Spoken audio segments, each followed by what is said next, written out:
Bonjour! Ça fait maintenant 2 semaines qu'on est rentré de la COP et du coup c'est le temps pour nous de faire un petit retour sur ce qu'on a vécu là-bas. Parce que du coup même si notre bilan est assez mitigé avec des aspects très très positifs et des aspects aussi très très négatifs, ce qu'on aimerait retenir c'est d'abord que c'était une expérience qui était vraiment incroyable pour chacun d'entre nous du point de vue personnel parce que on était au cœur d'un événement historique et ça n'arrivera pas tous les jours. Et ça nous a permis de nous dépasser personnellement en osant aller à la rencontre de personnes très connues. C'était une expérience trop chouette pour nous.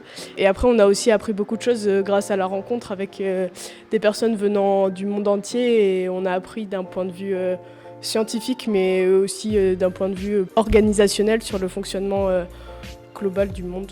On était assez choqués du greenwashing présent dans la COP, notamment dans l'organisation et dans les conférences, puisque la plupart du temps, on nous parlait seulement de solutions techniques et on ne nous a jamais parlé une seule fois du mot sobriété ou de réduire nos consommations, seulement de réduire nos émissions par l'efficacité et les solutions techniques, jamais par une remise en question du système ou juste d'une certaine sobriété. Concernant les négociations, on ne s'attendait à rien, mais on était quand même déçus. Non seulement parce qu'elles sont assez peu accessibles, avec beaucoup de jargon qui était difficile à comprendre, mais surtout parce que ça n'avançait pas. Au final, les acteurs qui étaient concernés n'étaient pas vraiment à la hauteur pour nous et on n'a plus vraiment d'espoir que le changement vienne d'en haut.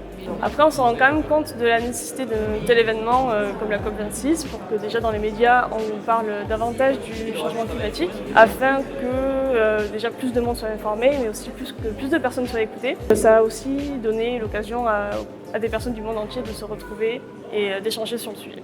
Malgré tout, on a relevé pas mal de points positifs à cette COP, notamment le fait qu'on a rencontré pas mal de scientifiques qui étaient très compréhensifs et très intéressants à écouter et qui avaient vraiment envie de partager leur expérience et leurs connaissances, notamment concernant le changement climatique. Un autre point qui nous a beaucoup surpris, c'est de voir la place relativement importante de l'art en fait au sein de cette COP.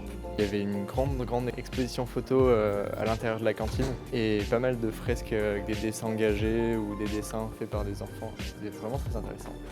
Point positif de la COP, ça nous a permis de rencontrer beaucoup de gens, notamment des maires de France tels que Éric Piolle ou la maire de Poitiers, Éléonore Monconduit, ce qui nous a fait relativiser sur l'effet que pouvaient avoir les acteurs locaux dans la transition écologique, puisque d'après le GIEC, 50 à 70% des émissions peuvent être diminuées à l'échelle locale. Donc c'est les acteurs locaux tels que les maires qui vont être les principaux acteurs de cette transition. On a ici également rencontré plein de jeunes actifs pour le climat.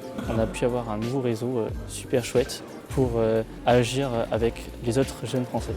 La COP, c'est aussi très dur moralement parce qu'on prend vraiment conscience des réalités du changement climatique, que ce soit grâce au rapport du GIEC, mais aussi et surtout en parlant avec des populations autochtones, des populations des îles qui sombrent actuellement sous les eaux. On se rend compte qu'il y a vraiment des grosses questions d'injustice vis-à-vis de ces personnes et de millions de personnes et que leurs revendications sont très rarement écoutées.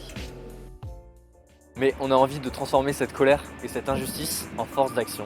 Grâce aux rencontres et aux mobilisations auxquelles on a pu assister, on a davantage d'espoir dans notre capacité à faire bouger les lignes. On est tous rentrés avec la volonté d'agir, de sensibiliser, de donner notre temps et d'inclure le maximum de personnes à nos projets. Pour finir, on voulait remercier l'école de l'ENSECUB de nous avoir permis de vivre cette aventure et également à tous les étudiants et tout le personnel qui a cru en nous. Et nous, de notre côté, on vous dit à très vite pour de futurs événements en lien avec la COP.